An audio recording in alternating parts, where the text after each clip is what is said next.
칼에서 구원하셨다 함이더라. 아멘. 오늘은 이름이라는 제목을 가지고 함께 말씀을 나눠보도록 하겠습니다. 사람들에게 이름은요, 소리 괜찮으신가요? 조금 잠시만요.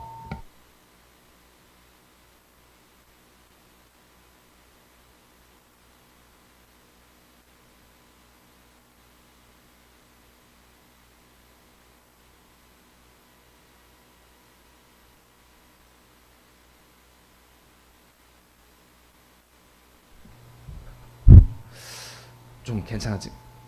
오늘 하울링이 좀 심한 것 같습니다. 조금 듣기 힘드시더라도 양해해 주시면 감사하겠습니다. 사람들에게 이름은요, 굉장히 중요한 의미를 지닙니다. 따라서 이름을 함부로 짓는 경우는 결코 없습니다. 왜냐하면 이름에는요, 이 아이가, 이 사람이 어떠한 존재로 성장하면 좋겠다라는 기대와 그리고 염원이 그 이름 속에 담겨 있기 때문입니다. 그래서 이름처럼 살아가지 못한다면요, 이름값도 못하는 사람이다 라는 이러한 말도 생겨난 것 같습니다. 임진왜란의 영웅 이순신 장군은요, 4남 중 3남입니다. 맏형은 희신, 둘째는 요신, 셋째가 순신, 그리고 넷째는 우신입니다. 4명의 형제들의 이름에는요, 모두 신자가 들어있는데요, 이 신자라는 한자는 바로 신하라는 뜻을 가집니다. 그리고 희, 요, 순, 우는요, 중국의 4대 성군의 이름을 나타냅니다. 즉 이순신의 부모님은요, 그들의 4자식 모두 성군에 충실하고 바른 신하가 되기를 바라셨던 것입니다. 그 부모의 바람처럼 순신은 나라와 임금에 충실한 신하로서 역사에 기록되었습니다. 즉 순신은 정말 이름처럼 살았던 것이죠. 이처럼 이름은요, 그 사람의 삶을 반영하고 그리고 이름처럼 삶이 이루어지는 경우가 굉장히 많습니다. 마찬가지로 성경에도요, 정말로 많은 무수한 이름들이 등장합니다. 그리고 오늘 말씀에도요, 정말 다양한 이름들이 등장하는데요, 그 가운데 오늘 말씀은 모세의 2 아들의 이름의 뜻을 함께 살펴보고자 합니다. 그리하여 바로 그 이름들 가운데 나타난 신앙적인 의미를 살펴보고, 그리하여 이를 통해 주님께서 주시는 은혜를 함께 나누어 보고자 합니다. 오늘 말씀을 살펴보면요, 출애굽 공동체가 광야에 머물고 있을 때 모세의 장인 이드로가 가족들을 데리고 모세를 찾아왔습니다. 이드로는요, 출애굽기 2장 21절에서는 르우엘이다 라고 소개되어 있습니다. 그리고 민수기 10장 29절에는요, 르우엘의 아들 호밥이다 라고 소개되고 있습니다.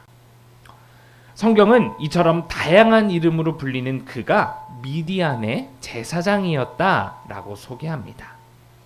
이드로, 르우엘, 호밥 등으로 불렸던 그가 정확히 어떠한 이름을 가졌고 어떤 종교의 제사장인지는 정확히는 알기 어렵지만 그는 나름대로 세상의 이면을 보고 사람을 꿰뚫어보는 그러한 안목을 가진 사람이었음은 분명합니다. 그는 낯선 도망자인 모세의 품성을 보고 그를 기꺼이 사위로 맞아들였습니다. 출신과 성분도 모르는 그를 그의 품성만을 보고 사위로 맞아들인 것이죠. 지금으로 말하자면 학벌, 부모님의 직업과 재산, 직업을 고려하지 않고 그를 사위로 맞이한 것입니다. 이드로가 사람을 보는 안목이 없었다면 결코 불가능한 선택이었을 것입니다. 또한 모세가 하나님의 지시를 받아 애굽으로 돌아가려 할 때 아무것도 묻지도 따지지도 않고 모세를 그냥 떠나 보냈습니다. 광야의 다른 신을 섬기는 그가 모세가 믿는 하나님의 그 뜻을 고려하여 자신의 딸을 놔두고 죽을지도 모르는 그 길을 떠나는 모세를 그냥 허락하였던 것이죠. 바로 이 대목에서도 이드로는 평범한 안목을 가진 사람이 아님을 우리는 알 수 있습니다. 심지어 이드로는요, 모세가 백성을 상대하면서 아주 지친 모습을 보고서 모세야, 리더십을 다른 이들과 나누어야 합니다 라고 충고를 하기도 했습니다. 이처럼 이드로, 르우의 아들 호밥으로 불리는 그는 굉장히 특별한 안목을 가진 사람입니다. 이 자리에 계신, 그리고 영상을 통해 함께 예배드리시는 우리 모두도 이러한 이드로와 같은 안목을 가진 사람이 되었으면 좋겠습니다. 누군가를 그가 가진 직업과 위치와 겉모양으로 판단하지 않고 오로지 그의 품성을 보고 그 사람을 대하면 좋겠습니다. 또한 하나님의 뜻이 무엇인지 정확히는 모르지만 하나님이 사용하시는 어떠한 한 사람을 위해 그 사람의 가능성을 열어줄 수 있는 바로 그러한 사람이 되었으면 좋겠습니다. 그러한 이드로는요, 모세의 두 명의 아들 게르솜과 그리고 엘리에셀을 바로 모세에게 데려왔습니다. 이 모세의 두 아들들의 이름은요, 겉으로 보기에는 평범한 외국인의 이름과 같아 보입니다. 하지만 이 아들들의 이름은요, 그냥 지어지지 않았습니다. 성경의 인물들의 각각의 이름들에는요, 하나님을 만난 경험, 그의 신앙적인 특징들이 고스란히 녹아들어 있습니다. 이 두 아들들의 이름에는요, 모세가 경험한 삶과 그리고 믿음의 여정들이 고스란히 녹아 있습니다. 먼저 게르솜은요, 낯선 자 혹은 외국인이라는 뜻을 가집니다. 애굽의 언어와 애굽의 문화에 익숙했던 그가 광야로 들어가 베두인의 말을 배우고 그들의 생활 양식을 익혔어야 했으니 얼마나 힘들었겠습니까? 그렇다고 그 당시 모세는요, 광야에 완전히 속한 사람도, 그렇다고 애굽에 속한 사람도 아니었습니다. 왕족으로 애굽에 살았던 그 정체성을 모세가 완전히 잊을 수 있었을까요? 그렇다고 완전히 광야 사람으로서 동화되어서 살아갈 수 있었을까요? 그는 이것도 저것도 아닌 마치 경계선에 선 사람이었습니다. 이처럼 모세가 낯선 자로 살아가야 했던 이유는 굉장히 분명합니다. 왜냐하면 그는 하나님의 명령을 따라 살아야만 했기 때문입니다. 베드로는요, 예수 그리스도를 믿는 성도들을 가르쳐 나그네다라고 칭했습니다. 나아가 히브리서는요, 성도들을 가르쳐 하늘의 고향을 찾는 사람이다라고 말했습니다. 즉 그리스도인들은요, 하나님의 뜻을 따라 하늘의 고향을 찾아 늘 떠나야 하는 나그네라는 것입니다. 성경은요, 우리가 한 곳에 정착하여 살아가는 정주민이 아니라 나그네가 되어야 한다라고 말하고 있습니다.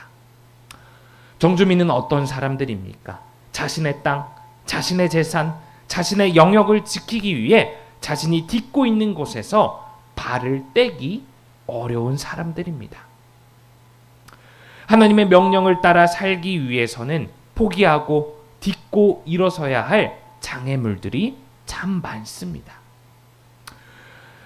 정주민은 이러한 삶을 결코 살아갈 수 없습니다. 하늘의 고향보다는 이 땅의 고향에 집중할 수밖에 없기 때문입니다. 따라서 베드로는 예수 그리스도를 믿는 성도들을 하나님 나라의 정주민이다 라고 말하지 않고 나그네다 라고 칭한 것입니다. 모세가 낯선 자, 외국인이라 불리는 게르솜이 될 수밖에 없었던 이유도 이와 마찬가지입니다. 오직 하나님의 명령에 따라 살아야 했고 그 어떤 방해와 고민 없이 하나님 나라에 이끌려 살아야 했기 때문에 그는 주민과 정주민이 아닌 나그네이자 바로 낯선 자의 삶을 살 수밖에 없었습니다. 하나님이 약속하시고 오직 하나님의 뜻이 실현되어야 할 그 땅을 위해 떠나야 하는 그의 삶은요, 게르솜의 삶이 될 수밖에 없었습니다. 역사적으로요, 나그네였던 몽골인들이 정주민이 되어서 원나라를 세웠을 때 그들은 자신들의 땅과 재산 그리고 영역을 지키기 위해 그들이 본래 가지고 있었던 몽골의 본래적인 문화의 상당 부분을 잃어버리게 되었습니다. 우리 그리스도인들이요, 나그네의 삶을 잃어버리고 정주민이 되는 순간 우리 역시 하나님께서 우리에게 부여하신 정체성의 상당 부분을 잃어버리게 될지 모릅니다. 이 자리에 계신 그리고 영상을 통해 함께 예배드리시는 우리 창현교회의 성도님들의 신앙과 삶이 이러한 게르솜의 삶이 되기를 간절히 소망합니다. 이 땅 가운데 우리는 정주민이 되어서는 안 될 것입니다. 바로 하나님 나라의 뜻을 위하여 이 땅에 영 발붙이고 살아가는 삶이 아니라 언제든지 떠날 수 있도록 나그네의 신앙을 우리는 지녀야 할 것입니다. 저축, 투자, 주식, 자녀들의 성공 등과 같은 이러한 언어들이 내 입에서 떠나지 않는다면 나는 입으로는 하나님 나라의 나그네가 된다고 말하면서 이 땅의 정주민이 되길 원하는 것일지도 모릅니다. 정주민의 삶은 우리가 궁극적으로 지향해야 할 본래적인 가치를 잊어버리게 만듭니다. 그렇다면 나그네가 된다는 것이 이 세상의 삶을 다 포기하고 교회 안에만 머물러야 한다는 것일까요? 그렇지 않습니다. 그런 말이 아닙니다. 이것들은 모두 우리의 삶 가운데 꼭 필수적으로 필요한 것들입니다. 하지만요, 그러한 것들에 경도되어 나의 사고가 굳어지고 나의 믿음의 가치가 뒤바뀌는 것을 우리는 경계해야 한다는 것입니다. 몸과 시간은 나그네가 되기 위해 사용하지만 실질적인 나의 정신과 마음은 정주민의 삶에 가 있는 것을 우리는 경계해야 한다는 것입니다. 이 시간 우리의 마음과 온 삶이 게르솜의 그러한 삶을 살아가시기를 간절히 소망합니다. 모세의 또 다른 아들의 이름은 엘리에셀입니다. 이는 하나님이 도우시는 사람이라는 뜻입니다. 모세의 절체절명의 순간 가운데는 항상 하나님이 계셨습니다. 이스라엘이 큰 위험 가운데 있을 때 백성들의 입에서 감사가 아닌 불평이 쏟아질 때 하나님께서는 모세를 도우셨습니다. 그렇게 모세는 나를 이끄시고 도우시는 분으로 하나님을 고백할 수밖에 없었습니다. 하나님의 도우심은요, 가장 적절한 순간에 우리를 향하십니다. 우리가 사망의 음침한 골짜기를 지날 때, 사자굴에 던져졌을 때, 풀무불 속에 던져졌을 때, 또한 눈물의 계곡을 지날 때 바로 주님께서는 우리를 찾아오십니다. 고통이 너무나 압도적일 때 우리를 찾아오신 주님을 알아보지 못합니다. 그러나 주님은 그럼에도 불구하고 시련의 순간순간마다 우리에게 다가오셔서 우리를 붙드시고 우리 가운데 새로운 생기를 불어넣어 주십니다. 캄캄한 어둠이 우리를 사로잡을 때 주님은 우리의 한 줌의 불빛이 되어서 우리를 이끄시는 분이십니다. 우리를 도우시는 하나님은요, 우리가 이 땅 가운데 자발적으로 그리스도인으로서, 즉 낯선 자로서 살아갈 때 역시도 우리를 도우십니다. 우리가 용기 내어 이 땅의 정주민으로 살아가지 않을 그러한 용기와 힘을 주십니다. 우리의 언어와 사고가 굳어지지 않고 경도되지 않게 하나님은 우리를 이끄시고 도우십니다. 그러니 우리는 바로 모세처럼요. 두렵고 떨리지만 이방인으로서 이 땅을 살아갈 수 있는 것입니다. 이 세상의 언어와 다른 언어를 가지고 말하고 생각하고 행동하면 우리는 때로는 손가락질을 받을 수도 있고 때론 억울한 일을 당하거나 또는 손해를 보는 일도 있을 것입니다. 하지만 엘리에셀, 우리를 도우시는 하나님은요, 우리가 그렇게 살아갈 수 있도록 우리와 함께 하시며 힘을 주실 것입니다. 말씀을 정리하고자 합니다. 바로 우리가 살펴보았던 이러한 하나님을 모세는 자신의 온 삶 가운데 경험했습니다. 그리하여 자신의 2명의 아들의 이름 가운데 자신이 고백한 하나님을 표현했던 것입니다. 바로 이 2 아들의 이름 가운데 자신의 삶과 신앙의 모든 고백들이 단 2 이름으로 압축되어 있는 것입니다. 하나님께서는요, 나를 낯선 자 되게 하시지만 그 가운데 결코 우리를 낯선 자로 홀로 두시지 않고 도우시는 분이십니다.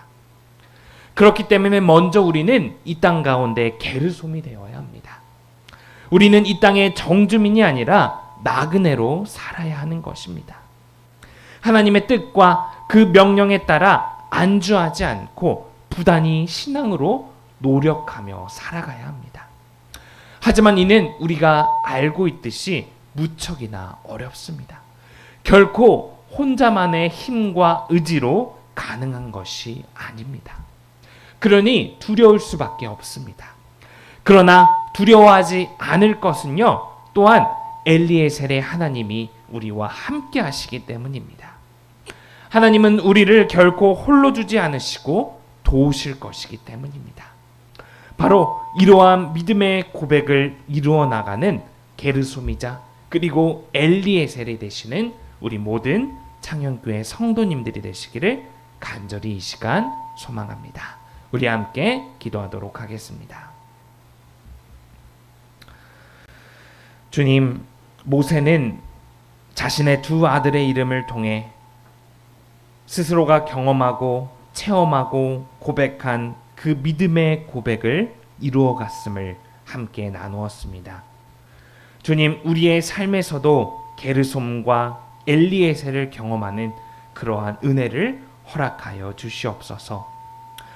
우린 이 땅 가운데 하나님이 도우시는 사람으로서 나그네의 삶을 살아가야 함을 잊지 않게 하옵소서.